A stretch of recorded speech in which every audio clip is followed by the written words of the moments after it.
Valeu, Ícaro. Massa.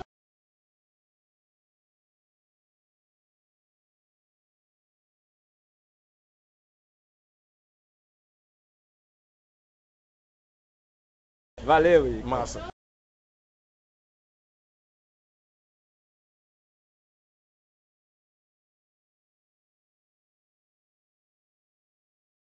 Valeu, Ícaro. Massa.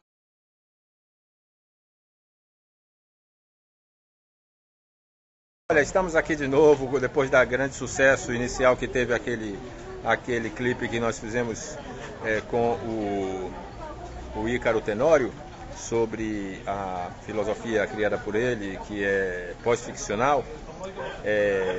E agora os leitores, o público em geral, está fazendo algumas questões e ele tem algumas reflexões para fazer, principalmente em relação àquilo que diz respeito às realidades puras que ele se referia.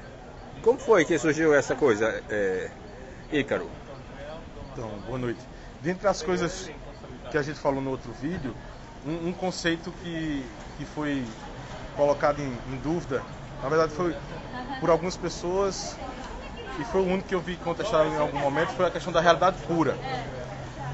Aí eu, para explicar o que queria dizer, eu primeiro começo dizendo que, por questões argumentativas e teóricas, foi preferível a mim definir que a realidade pura é aquilo que existe fora da mente humana. E foi discutido que algumas pessoas me disseram que sem a mente humana não existe realidade, não existe realidade pura, as coisas não vão continuar existindo. A discussão, na verdade, é essa. Eu digo que as coisas vão continuar existindo sem a mente humana. E algumas pessoas, não vai continuar.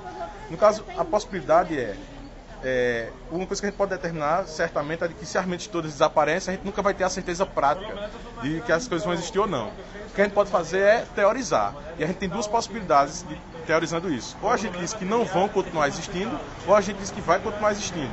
Para a minha teoria, o fundamental é que isso tudo continue existindo. E aí eu explico de algumas formas que as coisas podem continuar existindo na teoria. Claro que a gente nunca vai poder comprovar isso na prática. E se puder, esse nunca até é um exagero. A gente não consegue provar na prática ainda. E o que a gente pode fazer é o seguinte: buscar argumentos para dizer que as coisas vão continuar existindo. Aí eu utilizo da própria poesia como fonte de argumento da filosofia, que é a obra do Alberto Caeiro, quando ele fala na existência independente das coisas, independente da mente humana, independente dele existir, as coisas existem. Uns argumentos do Schopenhauer, quando ele fala do tempo de vida que você não é antes de viver e o tempo de vida que você não é depois de viver, que são tempos que são livres de você e que o mundo existe, as coisas existem. E eu também falo de, pelo menos, tudo que existiu antes da mente humana, o que deu origem à mente humana, que a mente humana é a evolução de alguma coisa. Então, pelo menos essas coisas que existiram antes da mente humana, que era um processo de evolução, continuarão existindo sem a mente humana precisar existir. Outra coisa que eu discuto também é um conceito físico. Físico que eu falo, físico mecânico, quando no conceito de energia potencial, que eu falo sobre dois tijolos. Eu tenho um tijolo e um do lado do outro no chão. Então, eles estão ali, um ser humano olha para aquilo ali e o trabalho mental dele é de querer colocar um tijolo em cima do outro para conseguir fazer um muro. Só que só mentalmente ele não vai conseguir colocar esse tijolo em cima do outro, ele tem que gastar energia. Essa energia que ele coloca de um tijolo em cima do outro chama-se energia potencial. Essa energia é independente da força humana, depois que a força humana coloca lá em cima. Então, quando ele for embora, o homem for embora, o tijolo vai continuar lá em cima. Porque a energia potencial está concentrada. E é independente o esforço é humano. Mas essa energia é antes do humano. E aí, deixa eu ver se eu... Deixa eu fazer uma perguntinha para você.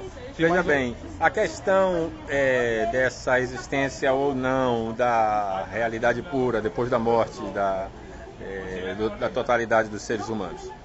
Eu lhe pergunto, será que isso não se resolveria falando que a pós-ficcionalidade entrando aí pode dar uma solução?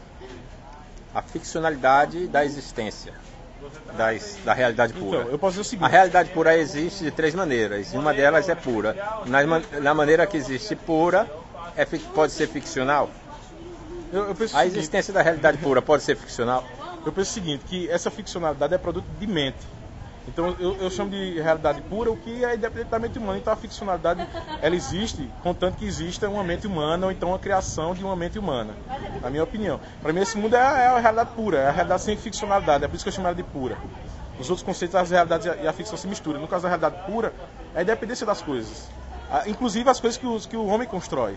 Agora, se vão existir mentalmente, obviamente não vão existir mais. Mas se existir a realidade pura, independente das mentes das pessoas, não pode ter mais a filosofia de cada um. Vai ter que ter uma filosofia só, porque a realidade pura é independente das mentes. Certo. Poderia ter aquela ideia da filosofia de cada um, se a realidade pura também pudesse ser considerada uma ficcionalidade. Então, mas a questão é a seguinte, no caso da realidade pura não vai ter ideia de ninguém. A realidade pura é criada por uma mente humana, mas se a mente humana não existe, a realidade pura não existe, a gente não tem como comprovar. A realidade pura é terra de mente nenhuma, é terra inconsciente. Então não tem ideia de todo mundo. Tem ideia de todo mundo aqui, onde as mentes existem. Mas a realidade pura já não é uma nossa ficcionalidade da nossa mente? É por isso que a gente pode teorizar. É uma ficcionalidade da minha mente, que é um conceito que eu estou trabalhando. Mas ela em si, fora do meu conceito humano, a intenção é de que ela seja algo que existe sem a mente humana. Na tua ficcionalidade? No meu raciocínio. O teu raciocínio é ficcional ou pós-ficcional? Meu raciocínio é o seguinte, ele é muito mais para induzir pessoas a discutirem isso do que concordar comigo. A intenção não é de eu estar acertando ou errando nada, não. A intenção maior de falar qualquer coisa, de expor qualquer ideia, é de que as pessoas falem alguma coisa e exponham suas ideias, porque a gente precisa desse clique para andar, né? A ciência está correndo, a filosofia está andando devagar, a gente precisa correr. E para correr a gente tem que ter um impulso. E eu estou dando impulso, não estou dando verdade. Pois é, pessoal, olha aí. Mais uma para vocês digerirem do grande poeta, artista e agora também filósofo Ícaro Tenório. Você corta esse Ícaro, pelo amor de Deus. Ícaro Tenório. Valeu, Ícaro. Massa.